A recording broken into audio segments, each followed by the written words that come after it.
Au nom du Père, du Fils et du Saint-Esprit. Amen. Je vous salue Marie, pleine de grâce, le Seigneur est avec vous. Vous êtes bénie en toutes les femmes et Jésus, le fruit de vos entrailles, est béni. Sainte Marie, Mère de Dieu, priez pour Hugo, pauvre pécheur, maintenant et à l'heure de notre mort. Amen. Je vous salue Marie, pleine de grâce, le Seigneur est avec vous. Vous êtes bénie en toutes les femmes et Jésus, le fruit de vos entrailles, est béni. Sainte Marie, Mère de Dieu, priez pour Hugo, pauvre pécheur, maintenant et à l'heure de notre mort. Amen. Je vous salue Marie, pleine de grâce, le Seigneur est avec vous. Vous êtes bénie en toutes les femmes et Jésus, le fruit de vos entrailles, est béni.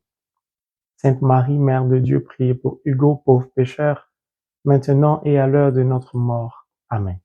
Que la gloire soit rendue au Père, au Fils et au Saint-Esprit, comme il était au commencement, maintenant et toujours dans les siècles des siècles. Amen. Notre-Dame de Lourdes, priez pour Hugo. Notre-Dame de Lourdes, priez pour Hugo. Notre-Dame de Lourdes, priez pour Hugo. Amen. Mes frères et mes sœurs, nous continuons notre marche au travers de ce temps de carême qui nous appelle à un changement de vie profond, radical. Le monde va mal. Dieu compte sur nous. Dieu est à la recherche des ouvriers pour sa moisson. Accepte de répondre oui à l'appel de Dieu. Accepte de te mettre en mouvement pour faire partie de ces ouvriers, comme la Vierge Marie n'a pas hésité à se mettre en mouvement à la visitation de l'ange. Mon frère, ma sœur, prends la décision de servir Dieu. In the name of Jesus Christ. Nous sommes au troisième point du mystère douloureux. Jésus est couronné d'épines.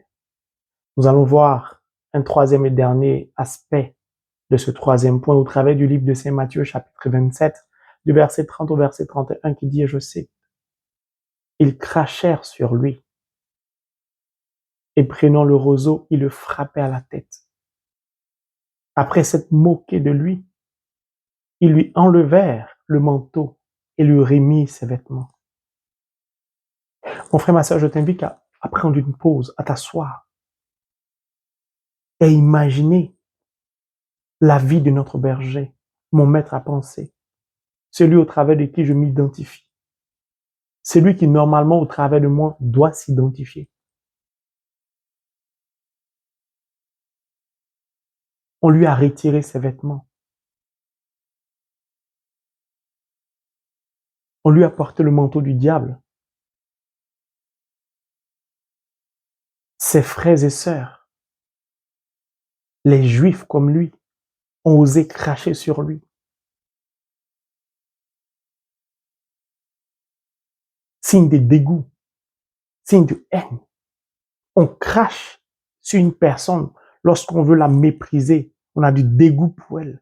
On a de la haine. On n'a pas envie de s'approcher de cette personne. Limite même on la maudit. Ils l'ont tourné en dérision. Ils l'ont rabaissé. Vous savez, dans le langage spirituel, les vêtements sont très importants, ont un sens particulier. Le diable, au travers de son manteau, a recouvert le Christ de son caractère sadique. C'est un pervers. Cette aura négative, puante, nauséabonde. Il a osé faire ça à notre berger.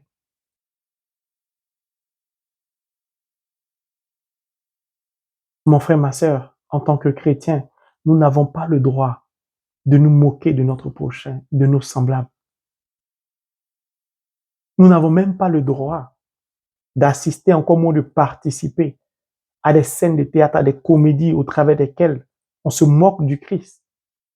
On se moque de la croix du Christ. Il y a des émissions de Nouvel An où on se moque du Christ, où on plaisante, on banalise la croix. Il a souffert toutes ces humiliations pour que tu sois sauvé, pour que je sois sauvé, pour que ceux-mêmes qui ont craché sur lui soient sauvés. Alors changeons notre regard sur les autres. Ne soyons pas comme le diable. Le diable est guindé. C'est-à-dire, il est hautain, il est fier, il est orgueilleux. Il méprise ainsi le sauveur de l'humanité. Il le fait passer pour ce qu'il n'est pas. Un faux roi, usurpateur, menteur. Il fait passer notre Messie, qui est un vrai roi, pour un faux roi. Pour un roi rempli de haine. Qui mérite qu'on crache sur lui.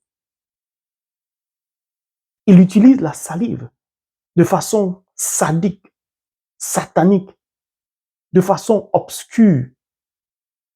Le diable n'a pas de retenue. Le Christ a utilisé sa salive pour rendre la vue à un aveugle. Lui, il utilise la salive pour l'humilier. Parce que le diable n'a point en lui l'once de l'amour. Il n'a même pas en lui un trait de lumière. Tout est obscur en lui. Tout ce qu'il trouve comme élément dans notre vie, c'est pour nous nuire.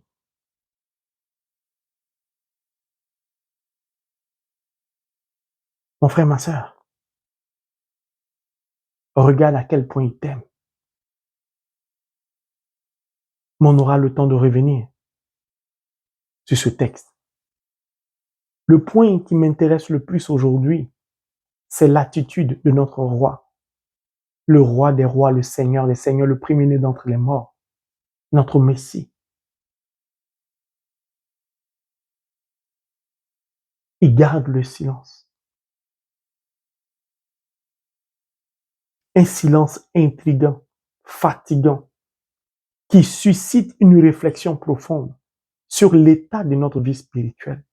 Quelle est l'élévation du Christ? Une spiritualité unique. Personne ne peut égaler la spiritualité du Christ. Pourquoi? Le Christ peut se défendre. Qui a vu le Fils, a vu le Père. La plénitude de la divinité habite en lui. Il suffit simplement qu'il prononce une phrase et tous vont s'écrouler, vont mourir. Mais il préfère garder le silence. Parce que son pouvoir, parce que sa puissance, parce que sa royauté, parce que ses atouts divins ne lui donnent pas le droit d'agir comme le diable, c'est-à-dire de détruire les autres. C'est un roi sauveur. Il garde le silence. Quelle humilité. Pourquoi je vous le dis? Prenons un exemple. Lève-toi de chez toi un matin, prends la direction de l'Élysée, du palais présidentiel de la Maison-Blanche, dans le but d'aller dévêtir le président de la République, c'est-à-dire arracher ses vêtements, dans le but d'aller cracher sur le président de la République, dans le but d'aller le frapper avec des épines. Premièrement, ce n'est même pas certain que tu parviens au président de la République. Deuxièmement, ton sort est déjà scellé d'avance. Tu connais la suite de ce qui va t'arriver. Mais lui n'ose pas parler. Pourquoi? Parce que l'amour ne se venge pas. L'amour ne méprise pas. L'amour ne se moque pas. L'amour n'humilie pas. L'amour est pur. L'amour n'exprime pas la haine. La puissance de l'amour du Christ réside dans son silence.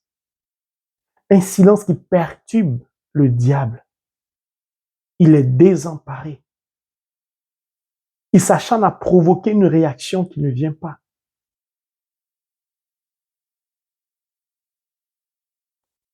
Mon frère, ma sœur, pourquoi le Christ est-il si silencieux? Pourquoi est-il si humble? Parce qu'il ne vit pas pour lui. Il vit pour le Père. Parce qu'il ne réalise pas sa volonté. Il réalise la volonté du Père. Parce qu'il est le Fils de Dieu. Son langage engage le Père. Son comportement, ses réactions, son attitude engage celle du Père. Il se doit donc d'être un modèle, d'être l'image du Père Abba. Ça en dit long sur la spiritualité du Christ. Et c'est un message profond à notre endroit. Quelle réaction, quel comportement, quelle attitude, quelle parole avons-nous à l'égard de la souffrance, à l'égard du mépris des autres, à l'égard des crachats que nous recevons? En tant qu'enfant de Dieu, quelle est notre attitude?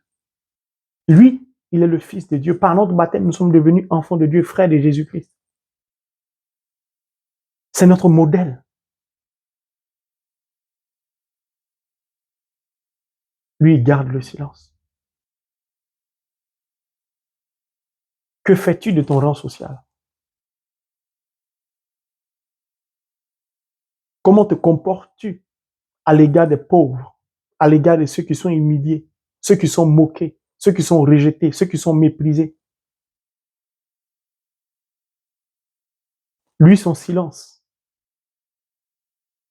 son humilité sont démontrés pour nous sauver. Qui n'a rien à voir avec un silence coupable. Par exemple, tu appartiens à un groupe de prière. Tu refuses de dénoncer le comportement du berger ou de la bergère ou d'un membre du groupe qui est à l'opposé de la parole de Dieu. Un comportement qui divise, fragilise le groupe. Tu préfères t'éteindre en disant, moi je suis humble, je préfère ne pas parler. Ton silence est un silence coupable. Ne sauve pas le groupe. N'arrange pas le groupe. Ne contribue pas à la consolidation du groupe, par exemple.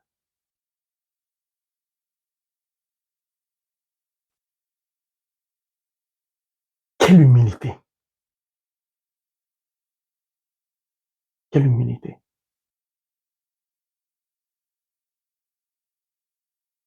Dieu peut réellement lui faire confiance. Quand on veut sauver des personnes, on ne se venge pas du mal qu'ils nous ont fait. Il y a beaucoup à dire, mais je voudrais aborder l'humilité du Christ. C'est quoi l'humilité?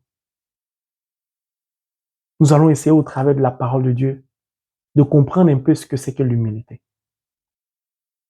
Si nous prenons simplement le livre des Proverbes, chapitre 9, le verset 10, la Bible nous dit que le commencement de la sagesse, c'est la crainte de l'Éternel. Je recommence. La crainte de l'Éternel est le commencement de la sagesse. La crainte de l'Éternel, c'est l'humilité. Quand on craint l'Éternel, est-ce qu'on a le droit de s'habiller comme on veut?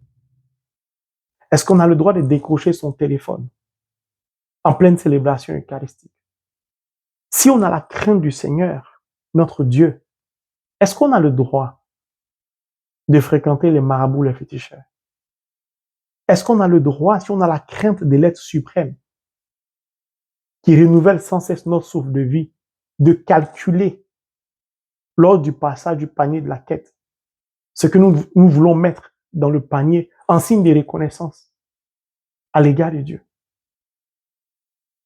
Si on a la crainte du Seigneur, est-ce qu'on a le droit de porter des gris-gris,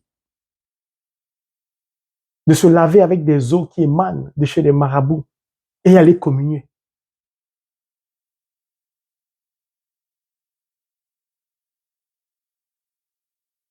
L'humilité, c'est la crainte de Dieu. C'est le commencement de la sagesse. Mais la sagesse, c'est Holy Bible, the Word of God. Comment peux-tu craindre quelqu'un si tu ne le connais pas?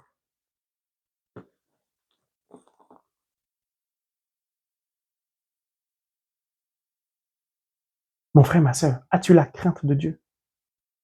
Si oui, voici comment s'exprime la crainte à l'égard de Dieu. Le silence et l'abaissement. Mais nous allons poursuivre avec une autre définition. La Bible nous dit, dans le livre des Siracides, chapitre 3, à partir du verset 18, plus tu es grand, plus il faut t'humilier et devant le Seigneur tu trouveras grâce, car grande est la puissance du Seigneur et il est glorifié par les humbles. Ce qui est trop difficile pour toi, ne le recherche pas. Ce qui est au-dessus de tes forces, ne l'examine pas. Je vous invite à lire le chapitre 2, le chapitre 3, si possible, à le connaître par cœur. Il est riche. Le livre de Ben Sirac, le sage. La Bible nous dit que plus tu es grand, plus il te faut t'abaisser, c'est-à-dire t'humilier. Car Dieu est glorifié au travers des humbles. Mon frère, ma soeur, le silence, couplé à l'humilité du Christ, témoigne donc de sa grandeur. C'est pourquoi tout à l'heure, je parlais du rang social. Quand tu as un rang social très élevé dans la société, quand tu es diplômé, quand tu as suffisamment de moyens matériels ou financiers, quelle est ton attitude à l'égard des autres? Celui qui est grand, c'est celui qui est d'abord le serviteur des plus petits et un modèle. L'amour est pur. L'amour est humble. L'amour respecte l'autre. Penses-tu que Dieu est glorifié au travers de ta vie? Penses-tu que Dieu est glorifié au travers de ton humilité?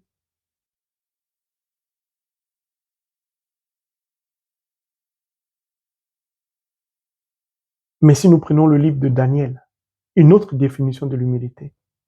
Daniel 10, verset 12.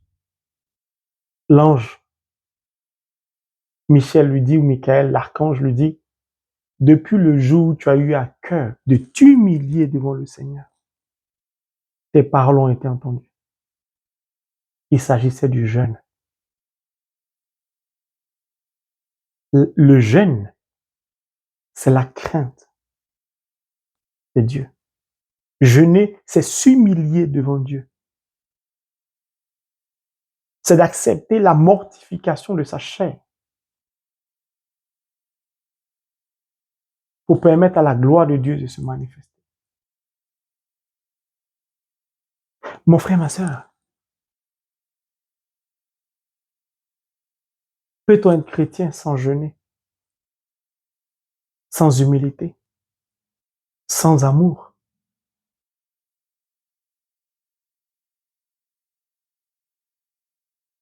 La question nous est posée.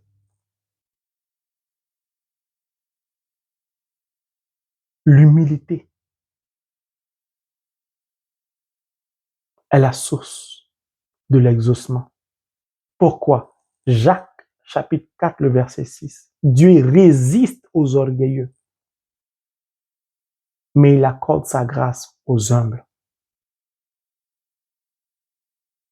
Résister aux orgueilleux, ça veut simplement dire que Dieu n'exauce pas les personnes orgueilleuses, hautaines, guindées. Pourquoi? Parce qu'elles manifestent exactement ce que le diable est. C'est sa nature. Mais il accorde sa grâce aux personnes qui s'abaissent. C'est pourquoi il a mis toute la plénitude de la divinité dans le Christ. Et le Christ le lui rend très bien au travers de son silence et de son humilité.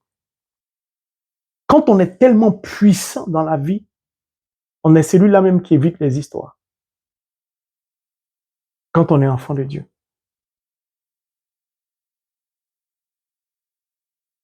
Mon frère, ma sœur,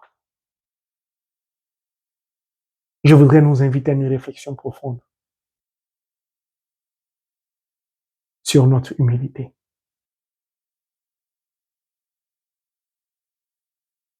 Nous nous apprêtons à sortir de ce temps de carême. Demandons au Seigneur par la puissance de son Esprit Saint de briser en nous l'orgueil, de nous séparer de l'orgueil. Vous savez pourquoi le Christ garda le silence? Pour ne pas mal parler. Parce que l'amour ne parle pas mal. Quand on est orgueilleux, on parle mal. On méprise les autres. Le Christ a reçu l'autorité de Dieu, mais il n'est pas autoritaire.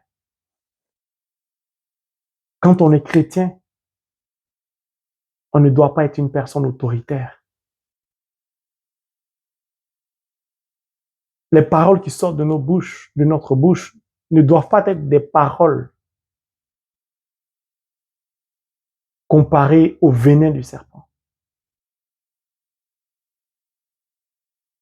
Parce que parfois, dans la douleur, dans la souffrance, on est appelé à prononcer des paroles méchantes, blessantes. Parfois, on maudit. Or, l'amour ne maudit pas. La vraie spiritualité se mesure dans notre capacité à vivre, Luc chapitre 2, 19, la philosophie de ma marraine spirituelle, c'est-à-dire à garder le silence. La vraie élévation spirituelle prend son départ, son appui au travers et dans notre silence. Et c'est en cela que Dieu trouve sa joie en nous. Pourquoi? Parce qu'il peut s'identifier au travers de nous, de par notre silence. Mais c'est un silence réparateur. C'est un silence qui sauve. Il n'y a pas d'humilité sans silence. Il n'y a pas de silence sans humilité. Tu veux être grand aux yeux de Dieu, commence par t'abaisser. Arrêtons de nous moquer nous-mêmes de nos propres frères chrétiens, des chrétiens qui se moquent d'autres chrétiens. Lui, là, il ne sait pas prêcher. L'autre, il prêche mieux. Celle-là, il ne sait pas chanter. L'autre chante bien. Lui, là, quand il prêche, au moins, c'est mieux. Celui-là, quand il chante, on entend bien. Celle-là, quand elle chante, c'est mieux. Le garçon, il ne sait pas chanter, ainsi de suite. On se moque à tout va. La tenue vestimentaire du prêtre, de le voisin ou de la voisine. Se moque parfois des familles pauvres.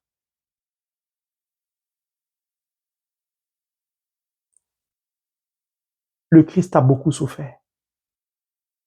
Si je suis fils de Dieu, Dieu est donc Abba, mon Père. Mon Père m'a donc éduqué au travers de la parole de Dieu, Holy Bible, the word of God.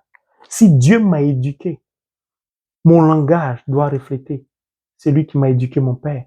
Mon comportement doit refléter celui qui m'a éduqué, mon Père. Mon mode de vie doit refléter celui qui m'a éduqué, mon Père. Mais qui est mon Père? Il est l'amour.